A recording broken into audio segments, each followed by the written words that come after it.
Casa de Stogies Cigar Review. I'm your host, Travis Jordan. This is my co-host, Mike Falls. Welcome to the show, brother. Hey, welcome back. I want to let you know how to connect with us. You can reach us, questions or comments, at Casa de Stogies Cigar Review at gmail.com.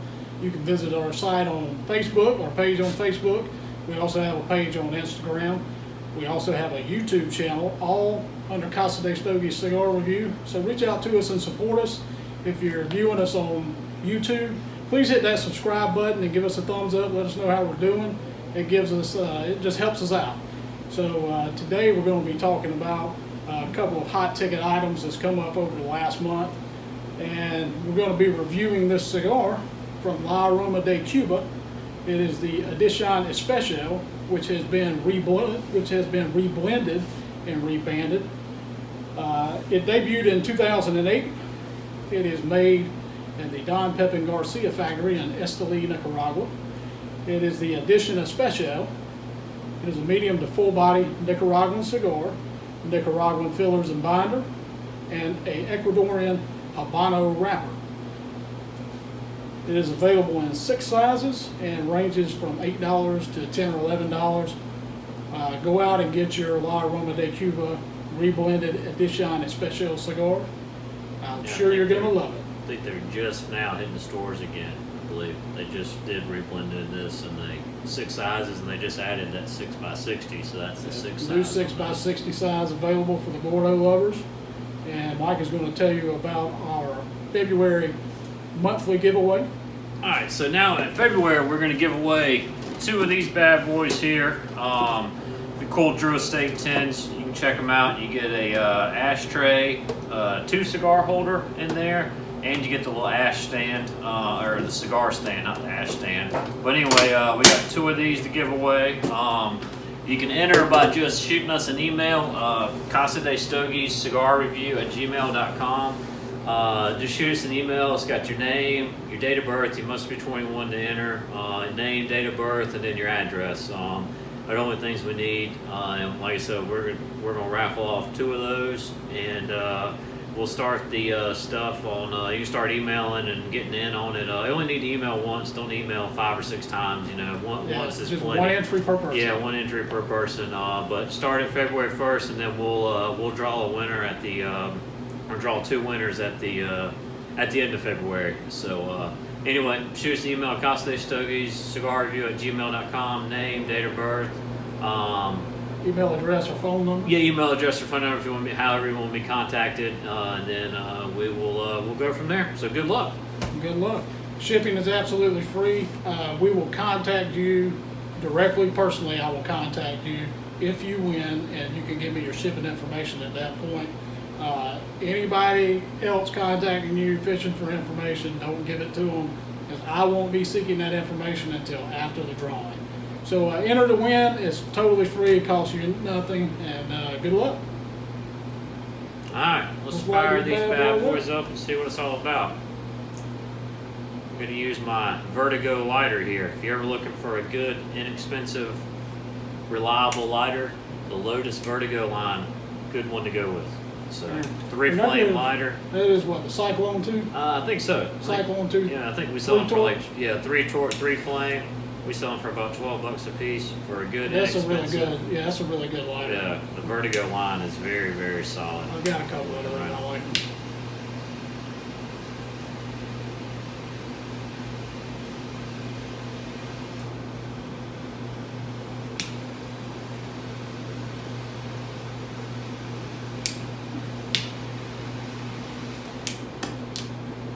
Just watched the Gamecocks lose in basketball to the Auburn Tigers earlier. That's all right. We're going to rebound, get another win this weekend, hopefully. Keep it rolling. All right. Today's topics are going to be about the new FDA ruling that's come out within the last month concerning the age being moved up to 21 to purchase cigars and other tobacco products. Also, we're going to be talking about the PCA Trade Show. Some of the top manufacturers have pulled out of the trade show, and also we're going to be looking at the other side of the argument with LFD.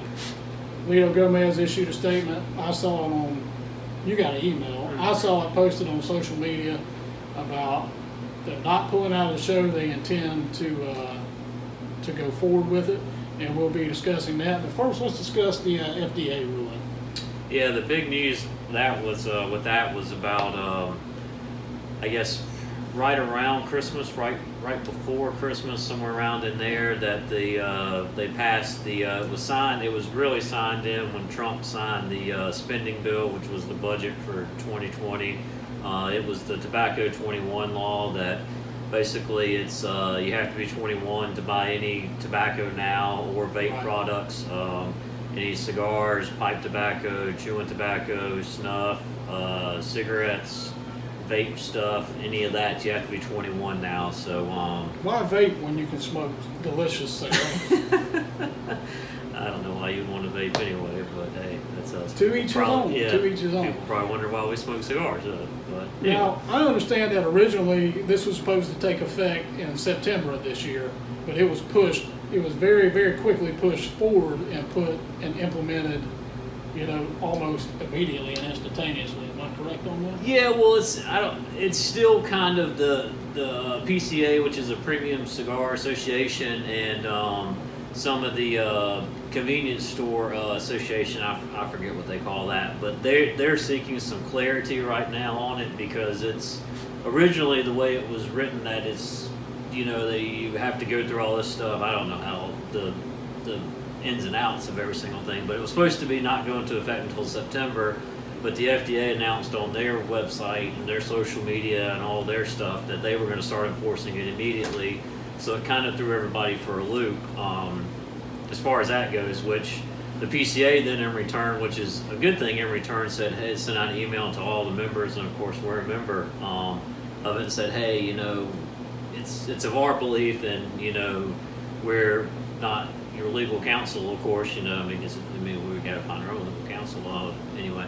But anyway, they said we advise to grandfather it and just start doing 21 and up from there. That and now they're since everybody's back in session and everything's back going on, that they're trying to seek some clarity from the FDA on everything. But as far as I know, that we're just going to go ahead, and we've been doing it ever since we got that email back around Christmas time from the PCA about it, that we've just gone 21 and up for cigar purchases now, so or tobacco purchases overall. This is a ruling. I can understand some of it to a certain degree, but I'm not for government overreach at all. I think that the government, in Lito Gomez's letter, he stated that he thought that the FDA was out to destroy the industry, and I do agree with that. I agree with that wholeheartedly. I don't think that we need so much regulation in the cigar industry. I think that the FDA is really overstepping their governmental bounds. I think that people need to be contacting their congressmen and their representatives from each state and really just pounding them on this. These manufacturers, they spend millions of dollars every year lobbying against this stuff to protect our rights and protect their rights, as manufacturers. Well, it's not only manufacturers that are lobbying. There's a lot of retail cigar shop owners that go to Capitol Hill every year too, and they're fighting for our rights too. And that's a good point, Travis, is that if you enjoy cigars and you enjoy premium cigars, that do reach out to your congressmen and your senators, and even at your state level, stay involved, because it's you never know what's going to come up. I mean, it's the Tobacco 21 law now, and it might not affect you if you're 40 or 30 or however old you are, but once you lose the ground, it's hard to get it back, if you get it back. But once they implement a law, it's very hard, if ever, nearly impossible to reverse it. We've already seen the trickle down effects in our own shop from this ruling. And have had to turn people away from some of the younger guys that come in and like to get a smoke. Yeah, I think the first day we did it, we started implementing it. There were 18, and we had to turn. I believe there were 7 people we turned away that were between 18 to 20, and that they didn't know. We had to tell them, this is what's going on, and you know, and they didn't know. We're like, well, hey, you know, contact you. This is why you got to stay involved in your government and make sure that, you know, this stuff, you know, it happens, and it's something that you got to listen to. You definitely can't be sleeping. You have to be paying attention. If you don't know how to get involved or who to contact to protect your rights, you can always talk to the owner or the tobacconist of the retailer that you go to or the place that you're ordering from. They should have information, you know, concerning. They have that. There's also the PCA is a trade organization for the manufacturers and retailers, but they also have the CRA, which is the Cigar Rights of America, that you can get involved with too, and that's a great website that you don't even, I mean, you of course should sign, if you want to become a member and sign up for a membership, but they have all the different ways to contact your congressman, your senator, and all that. You can send them an email. And that's pretty much all your information in one place. Yes, yes, so they have everything.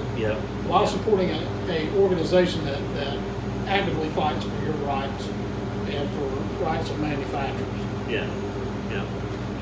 But the tobacco 21 law too. I mean, I get both sides of it. I mean, the vaping stuff is a bad thing. I mean, it's not. I mean, I guess it's a bad thing. I've never vaped. You know, I've just seen about it and I've read stuff about it. But you know, it seems like to me that, you know, that's becoming a huge problem. Just talking to some of the police officers that come in and some of the guys that come in that are working like the high schools and stuff like that, you know, the Juul or whatever, I don't know, there's all a lot different of different stuff. companies. Yeah, different. Juul is one of the more popular. But there seems like there is a big problem, or there is an issue with that in the school system, that, you know, kids are doing this that are under 18. So, you know, hopefully this, you know, law takes into account all the vape stuff too. So hopefully that will kind of curb some of that, because if it's happening here, it's definitely happening, you know, everywhere. But they don't separate it by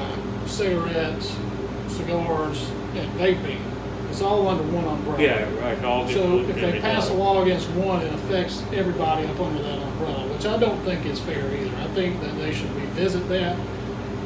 They should treat each one individually, even though they are tobacco related. You know, the vaping and the e-cigarettes, I mean, that's not even related to tobacco as far as I'm concerned, because there's no tobacco involved in it. You know, it's a chemical. So there's also been an issue, you know, with, you know, people smoking things out of those electronic cigarettes and all that's not meant to be smoked out of. And it's caused deaths. You know, there's been deaths in youth, and it's been an issue across the country, across America. And, you know, they're addressing that issue, but it's also affecting the cigar industry, which is all natural. It doesn't have chemicals or added features, you know, other than, you know, being infused with a flavor.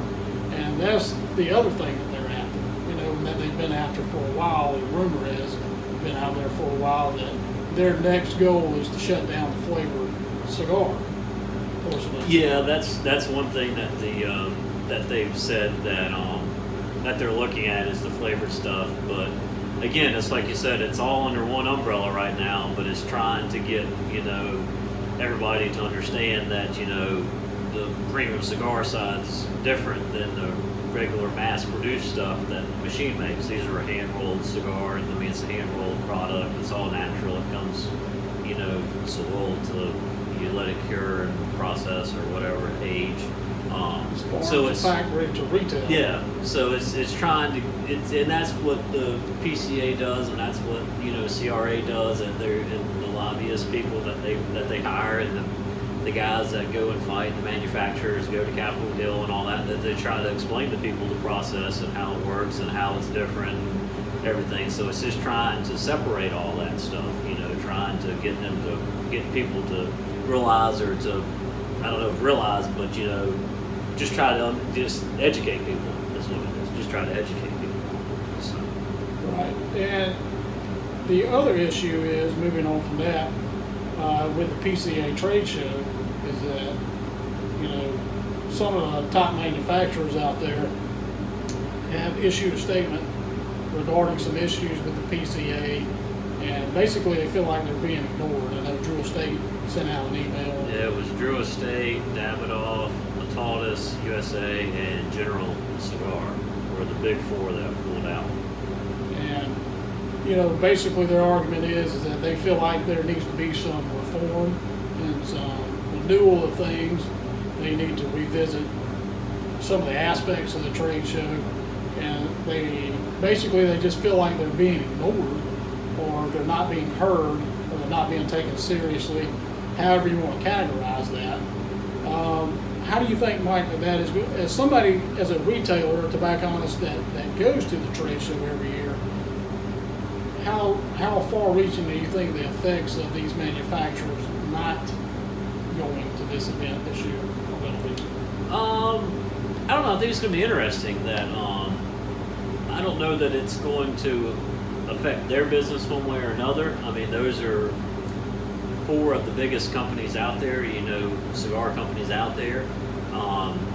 So it obviously, I mean, it's probably going to affect their July sales whenever the show is usually, but I'm sure with anything else they all have plans and strategies how they're going to counteract that. But so it'll be different, because I think I saw somewhere that they usually traditionally those four companies have had some of the biggest booths there. There's other people like Fuente has a huge booth, Perdomo has a big booth.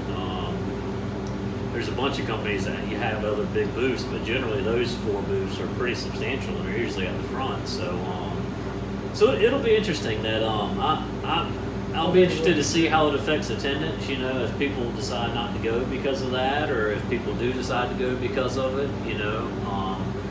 It's one thing Drew Estate did. I saw I got an email earlier today from them that this time of year everybody usually does their price increases for stuff. Usually we see a wave of price increases in January, then we'll see another one in May or June. Usually is the two times of the year we see. But Drew Estate announced that they weren't going to have any price increases this year, and I don't know. Maybe that's a direct impact of hey, we have these increases because all the FDA stuff that's going on, all the costs of doing business, but hey, maybe since we're not going to the trade show this year and having to do all this work and set up a booth and do all this stuff, maybe they were able to save some money, so they're going to pass it along directly to the retailers, which in turn are going to pass it on to consumers. So that was an interesting thing when I saw that email. That was a surprise.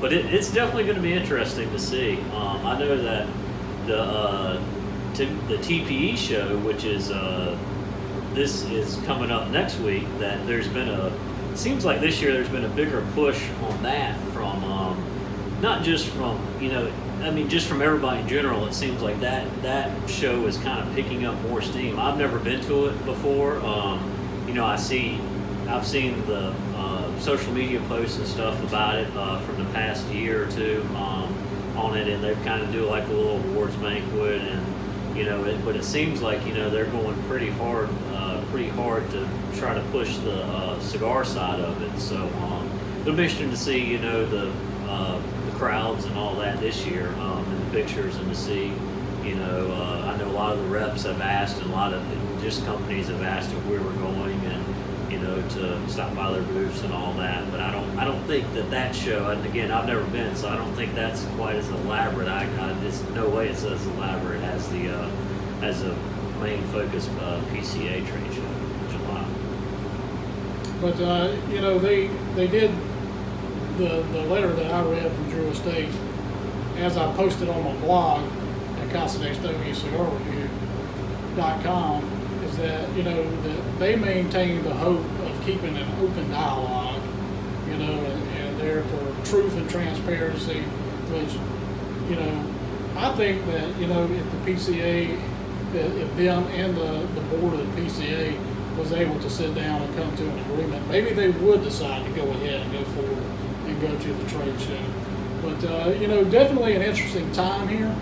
I believe that you told me earlier Phillips and King decided to pull out. Yeah, I just saw that earlier, that they're not going to be at the PCA show. Yeah, they're not going to be at that show. So you could see some other people pull out of it. We just hope everybody's able to get it worked out. Because as I stated on my blog, you're going to have people that's going to go and take this trip no matter what. But for small mom and pop retailers and that sort of thing that would be looking at more cost-effective ways to do things or ways to save money. When there's not representatives from all these companies out there that they're used to networking with, you know, and building a cooperation and a relationship or partnership with to increase their business and solidify, you know, brands and lines within their own stores, you know, they're probably not going to want to spend the money to go out to Vegas. Yeah, I mean, one of the things, you know, that's one of the that's one of the great things about going out there is that, you know, the first day is where they have like the seminar day, and that's always interesting because, you know, the PCA does a great job of, you know, in getting, you know, a couple of different retailers involved, you know, to share their stories. Michael Herklotz, who runs the Nat Sherman townhouse, and he does blending and all that for Nat Sherman. He gave up and gave a speech. They had a good, had great, you know, a couple other stores there, one from California and another one from Virginia, how social media posts and all this. So it's really good, you know, networking and hearing about, you know, how people do stuff. You know, they had the guy from Harley Davidson, the CEO from Harley Davidson, gave a speech, you know, that morning about how, you know, effective they were and how they did things. And so that part about it I always enjoyed, to go early and you get to listen to the different things, and it just gives you ideas and stuff to kind of work on or, you know, think about and stuff. And they always give a good update about where things are with the lobbying and the legislature and stuff. And then of course you have the show, and you go and you do business, and you know, you write orders and you talk to reps, and then you actually get to see stuff. I mean, it's one thing to see it on an iPad or in a catalog, or for them to tell you about it, but you actually get to see every single thing every company offers, which is always a good thing too. It's overwhelming at times, but it's also a good thing to go and network and talk to people, and, you know, people you talk to at offices, and you get to kind of put names with faces, and like you said, just network and build relationships. And you get great information, but it's also could be an inspirational experience at the same time. And, you know, like we stated previously, a great way to build relationships and meet new people. Talk about things going on in the industry, give people feedback, get feedback from other people, share your thoughts. But let's take a quick break. And what do we think about this La Aroma de Cuba Edicion Especial so far? It's a little stronger. I believe it's medium to full body profile. It seems a little more fuller body. Stronger. Yeah, it's got a little bit more strength to it. I was expecting it to be more on the medium side, but this is a little bit fuller body, which I'm definitely for. I like full body cigars. I haven't had the original in forever, but from what I remember, it was not this strong. You got a little pepper out of this thing. Yeah, a little spice, a little pepper. That Habana is Habana wrapper, right? Habana wrapper. Habana, that kind of mellows it out a little bit, but it's a good burn so far. I mean, it's got a good even burn. Good even burn. Nice burn, nice oily Ecuadorian wrapper. Yeah, Habano, I like Habano wrapper cigars. You definitely get a little earthiness out of it. You get a little bit of a, you know, like a coffee bean flavor. I can sense some of that. I will be the first to admit that I don't really have a well-defined palate to get all these notes, but I can pick up a few things here and there. Yeah. You know, so I mean, definitely a good cigar. We do have these cigars on order here at the Maduro room. I would say should be in. Do you have a time frame? Hopefully, we'll have them in by Monday or Tuesday. Next week, we got them on order. James, our Ashton rep, was nice enough to leave us a couple of samples. Shout out to James, good guy. Shout out to James. Thanks, James. It's a good guy. He was really great guy. He was really pushing this cigar on us. He had just gotten back from his sales meeting in Philly with Ashton, who makes this cigar. He was really excited about this new blend. And this is a new blend. This is a new blend on this cigar, and you know, this is my first time. I purposely didn't smoke this cigar until now. It's my first time smoking it because I wanted to give a solid, you know, honest review on it. And I definitely like this cigar. Everything that James, all the information James gave us on this cigar, he hit the nail on the head. I can see why he was so excited about it, because it's really good. Yeah. It's surprisingly good. If it wasn't good, I would definitely tell you, especially if I paid for it. If you like full body cigars, it's definitely one to try. I probably wouldn't smoke it as my first cigar of the day. You know, I would. It would. I mean, it's kind of fuller body to me. I mean, it's a good like after dinner cigar maybe. Something after you have something to eat. For me, it would be something like that. Kind of finish off the evening with a nice cocktail or a beer or something. You know, like maybe a darker beer or like a little bourbon or something like that. Maybe a scotch or a cognac or something. A darker. Darker liquor. Yeah, darker spirit or liquor or whatever. But Very good. it definitely has some spice to it, though. Definitely has some. And I like that. I like that. I think James hit the nail on the head by giving us the cigar, introducing us to it, and allowing us the opportunity to sample it. Very good cigar. Thank you, James, for hooking us up with these. They are on order. They will be in the shop hopefully first part of next week, and just getting on with our review. Now, LFD, Leo Gomez with LFD, with Florida Dominicana, he issued a statement that I saw on social media. You got it on email, that he supported the trade show, and his thoughts on it was at a time when the industry is really heavily under attack. He feels like that the manufacturers and all members of the cigar industry should be coming together, not really breaking apart, but coming together, as one unit. And he does feel like, according to his statement that he put out, that not only is the cigar industry under attack, but he feels like they're out to destroy it. And you can kind of see that with these heavy regulations that they're putting out there. Again, I don't agree, with the 21 and up issue on tobacco, simply because, if an 18-year-old can join the military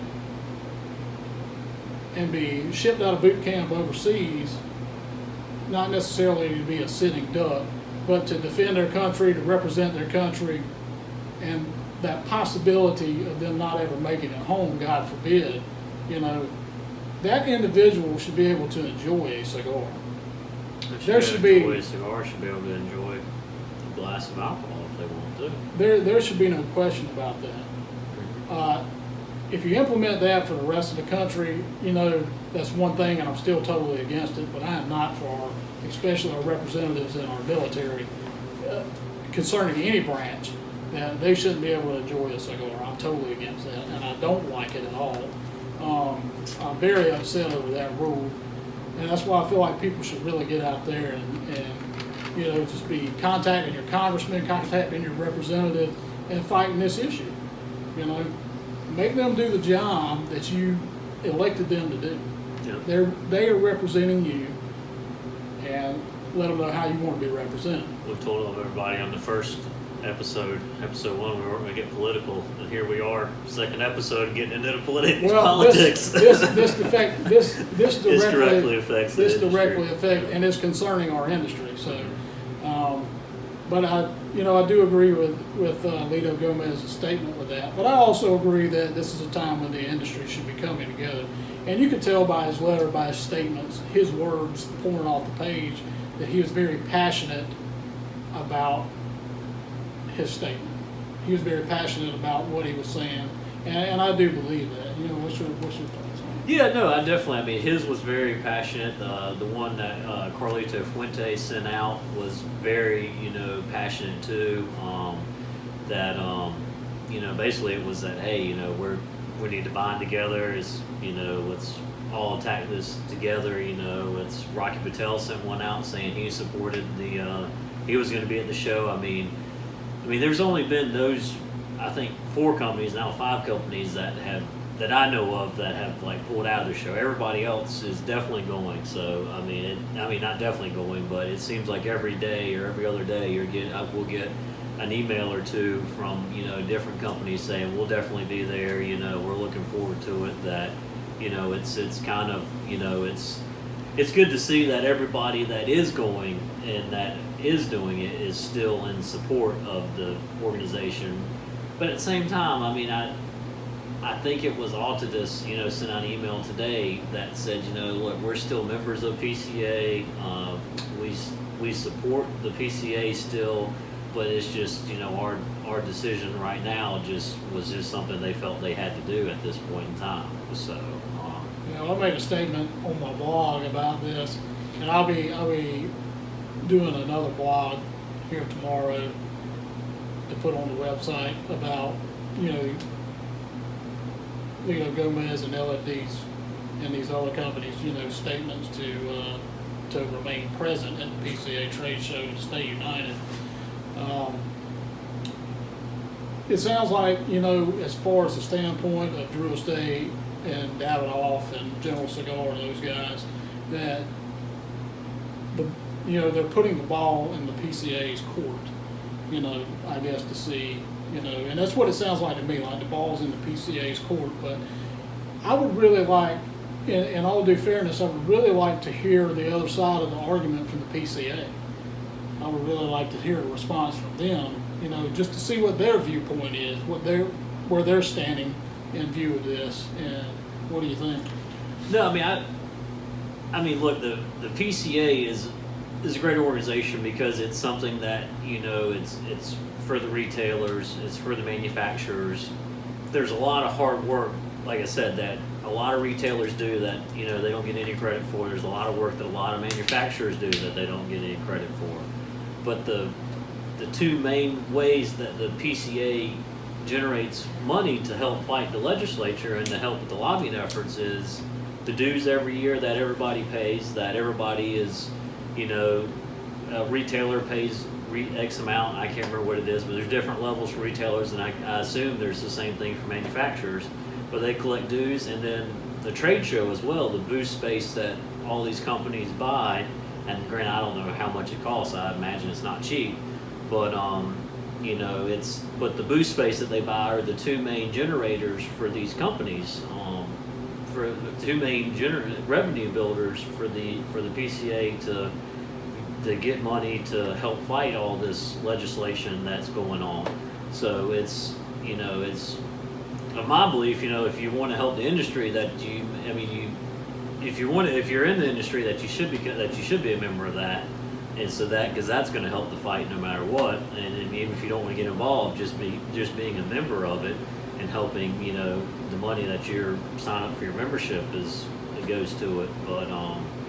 But yeah, so that's their two main revenues, and then when you have the four of the big players that have the biggest spaces, they pull out, that's a lot of lost revenue for the PCA. I mean, that's going to hurt. But at the same time, that other companies, hopefully, I don't know. I mean, I assume other companies are going to step up, and maybe they'll get a bigger booth space. Maybe I don't know how they do it, if they charge for different premium spots or whatever. But maybe they can, make up the money somehow. But it's definitely, it's definitely something. Those two things, the membership dues and the trade show, are definitely the two major revenue builders for that organization, and that's what helps fight this battle that we're all in right now. So, any other thoughts so far on this cigar?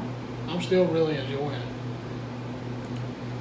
It's kind of staying the same. I don't think it's picking up any strength at all. Sometimes when you get through a cigar, it'll pick up a little strength, or it'll kind of mellow out some. It's taste-wise, it's pretty consistent throughout. Yeah, it's very, very consistent on the taste. It is mellowing out just a little bit for me. But I am a full-body smoker.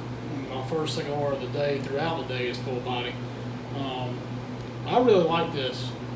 This is a great blend. I really like this blend.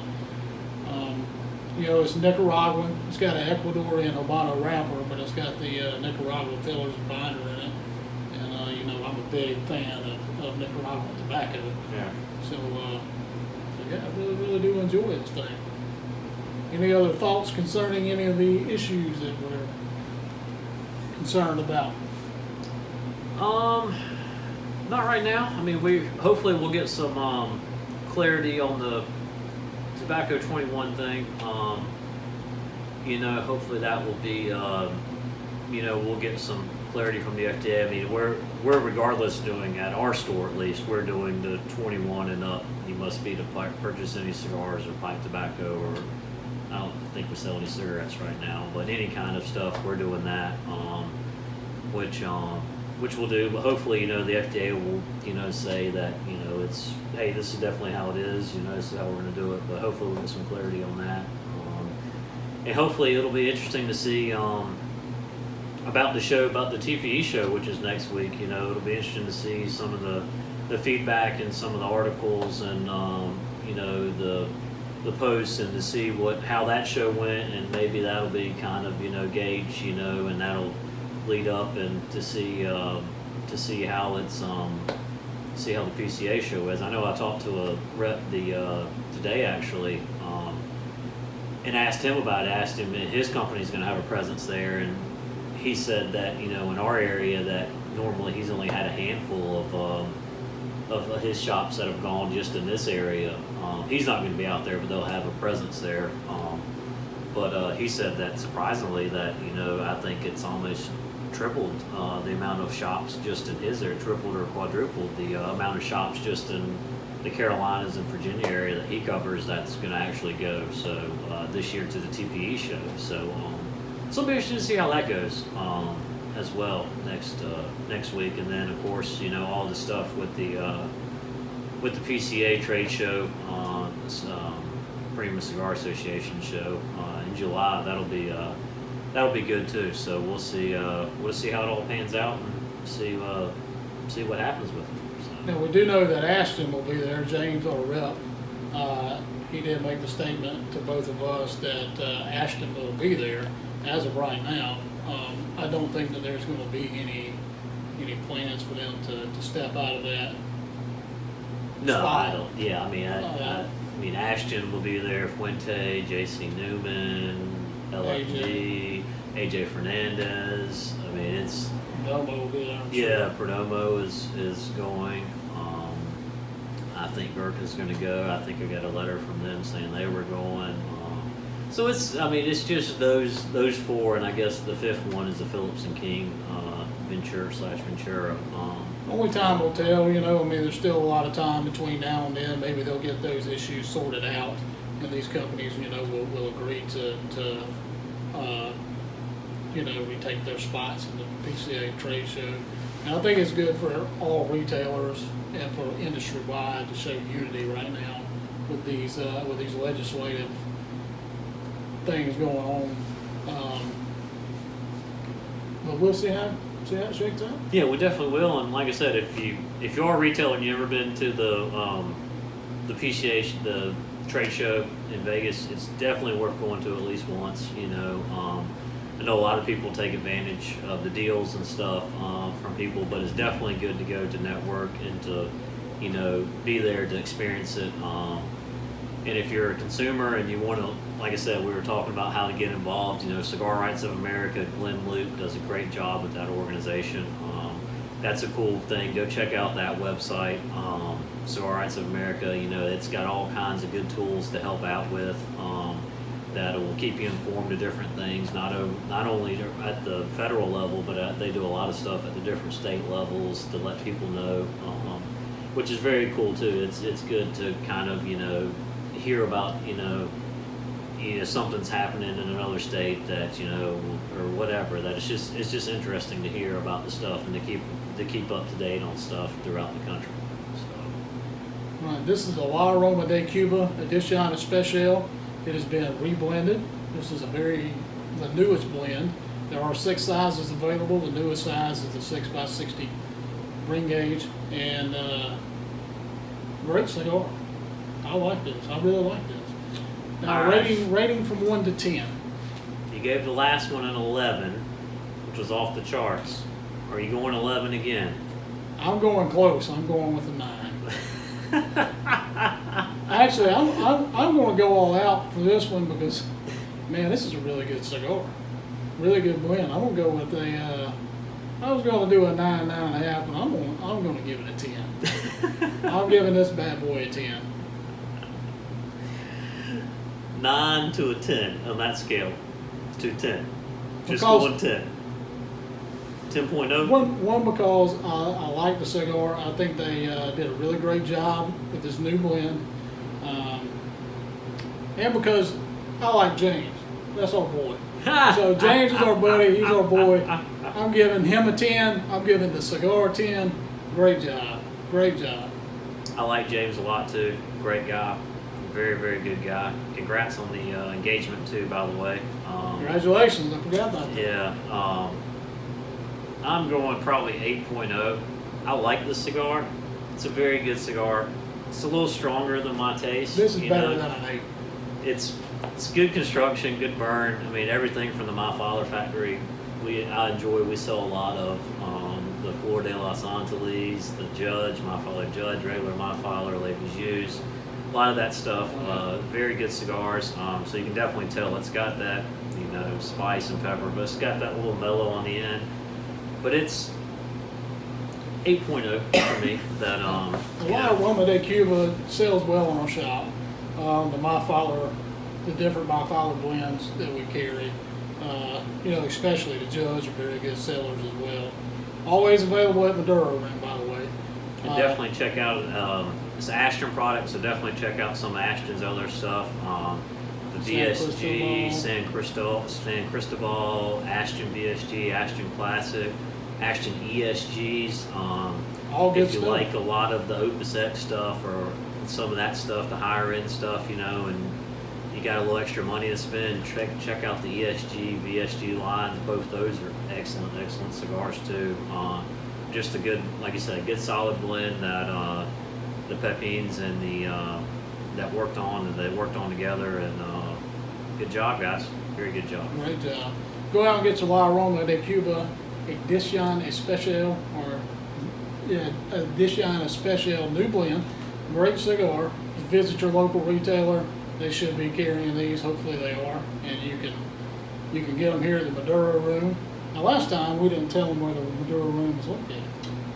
We're in Lexington, South Carolina, right outside of Columbia. If you're ever in the area, stop by. We're right off the interstate, I-20, Hope Ferry Shopping Center. So if you're ever in the area, come by and see us. Love to have you, and we appreciate you guys watching. 5175 Sunset Boulevard, Suite 14. Come by and see us in person. No, we do not sign autographs or anything like that. Don't forget about our monthly giveaway starting February 1st. We're giving away 2 of these wonderful Drew Estate tins. It's got an ashtray, 2-finger cigar holder, and a nice metal cigar rest. Great items, and we're going to be giving 2 of those away. Shipping's absolutely free, no purchase necessary. Visit us at www.casadestogiescigarreview.com. You've got a blog on there that you write some articles on as well. It's a one-stop shop for the webcast. Podcast will be coming soon. Our blog's on there, information on our monthly giveaways, photos and things on there. So just the one place that you can go to get everything. We also have a YouTube channel, Facebook page, and our Instagram page, all under Casa de Stogies Cigar Review. So check us out. We've got a lot of support we've been getting, not only here from guys at the shop, guys and gals at the shop, but from people on social media and friends and family and that sort of thing. We really appreciate the support. If you visit YouTube, hit that subscribe button and give us a thumbs up. Let us know how we're doing. It just helps us out. And we really appreciate you guys. And that'll do it for this episode of Casa de Stogies Cigar Review. Enjoy your cigars. See you next time.